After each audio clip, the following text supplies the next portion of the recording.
السلام علیکم۔ میں ہوں اختر رضا ایڈوکیٹ۔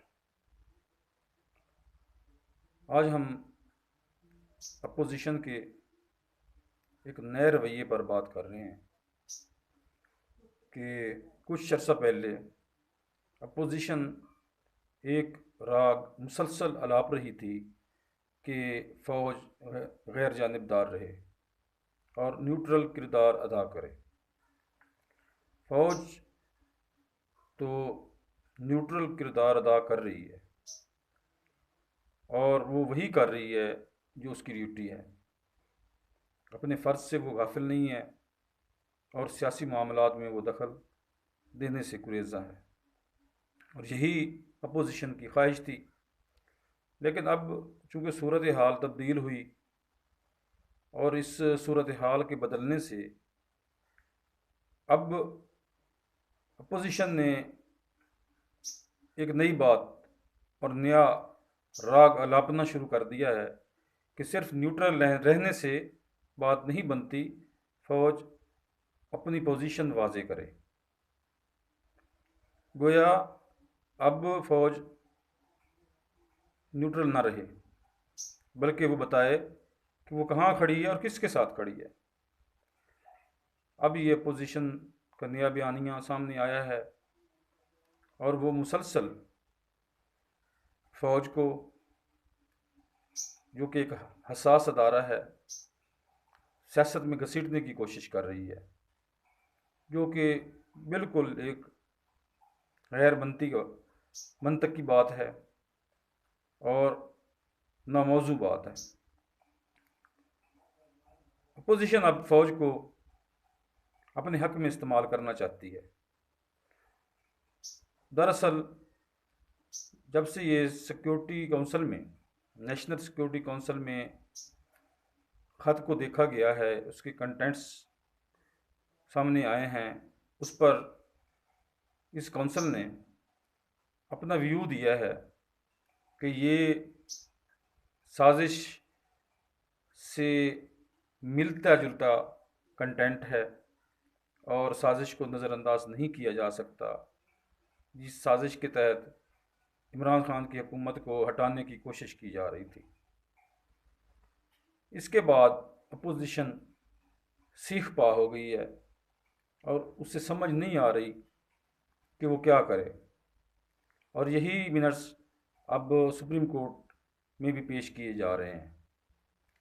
اب اپوزیشن نے مل کر فوج پر الزام تراشی اور مختلف مطالبات شروع کر دیے ہیں۔ کبھی بلاول بھٹو کہتا ہے کہ کیا ہم غدار ہیں، کبھی شہباز شریف کہتا ہے کہ ہم غدار ہیں، بتایا جائے کہ کیا ہم غدار ہیں، اور کبھی مولانا فضل الرحمان صاحب نے بھی اب کہنا شروع کر دیا ہے کہ فوج 3 سال کا گند صاف کرے، اور انہوں نے مدرسہ کے طالب علموں کو جمعہ کے دن احتجاج کے لیے بھی کہہ دیا ہے۔ تو اس احتجاج میں ایک مخصوص طبقہ ہی تقریباً شامل ہوگا، باقی لوگ نہیں آئیں گے، کیونکہ پاکستان کا عام آدمی عمران خان کے بیانیہ کے ساتھ کھڑا ہے۔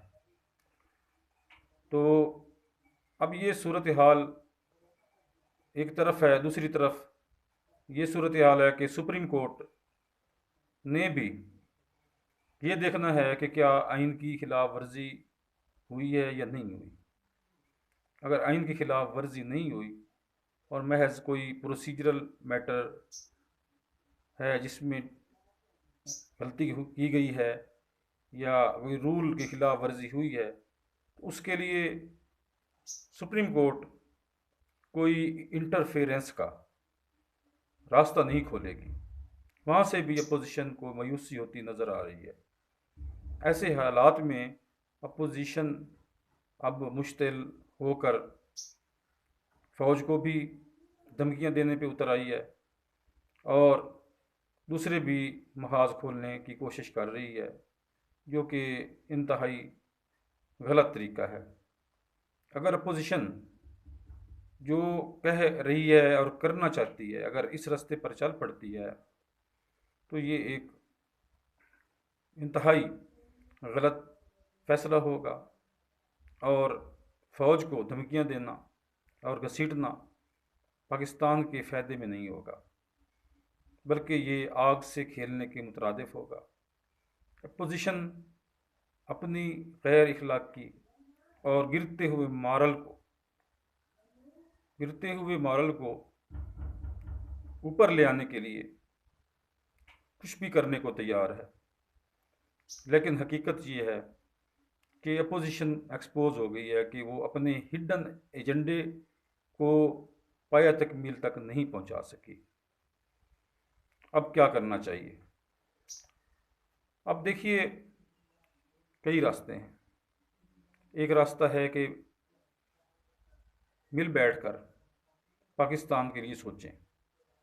اگر آپ پاکستان سے محبت کرتے ہیں اور صرف پاکستان پر بات کریں، اور جو خط آیا ہے اور جو عمران خان کی حکومت کو ہٹانے کے لیے سازش کی گئی ہے، اس کو عالمی سطح پر بھی ایڈمٹ کیا جانے لگا ہے، جس میں چین اور روس نے بھی اب کھلا اعلان کیا ہے کہ یہ واقعی ایک سازش ہے اور عمران خان کی حکومت کو سزا دینے کے لیے یہ سب کچھ کیا گیا ہے۔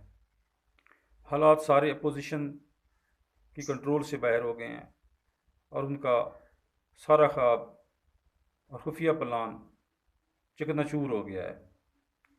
ایسے میں اگر اپوزیشن سمجھتی ہے کہ وہ کسی سازش کا حصہ نہیں ہے، تو وہ قومی انٹرسٹ میں بیٹھ کر، تمام سٹیک ہولڈرز اکٹھے بیٹھ کر اس تاثر کو غلط ثابت کرنے کے لیے پاکستان کے لیے اکٹھے بیٹھیں اور ثابت کریں کہ وہ پاکستان کے مفادات کے خلاف نہیں جا سکتے، ورنہ اگر وہ اسی ضد پر اڑے رہے تو یہ سازش بھی بے نقاب ہو جائے گی، جو کچھ چھپا ہے وہ بھی سامنے آ جائے گا، اور اپوزیشن کا سیاست کا دھڑن تختہ ہو جائے گا۔ آئیے پاکستان کے لیے مل بیٹھیں، ورنہ اپنے کیے کی سزا پانے کے لیے تیار رہیں، کیونکہ اب اس کا فیصلہ عوام نے کرنا ہے کہ آپ کا کریکٹر کیا تھا، کیا ہے، اور آپ پاکستان کے بیانیہ کے ساتھ کھڑے ہیں یا اس کے خلاف کھڑے ہیں۔ اب آپ کا فیصلہ عوام کرے گی۔ اللہ تعالیٰ ہمارا حامی و ناصر ہو۔ السلام علیکم۔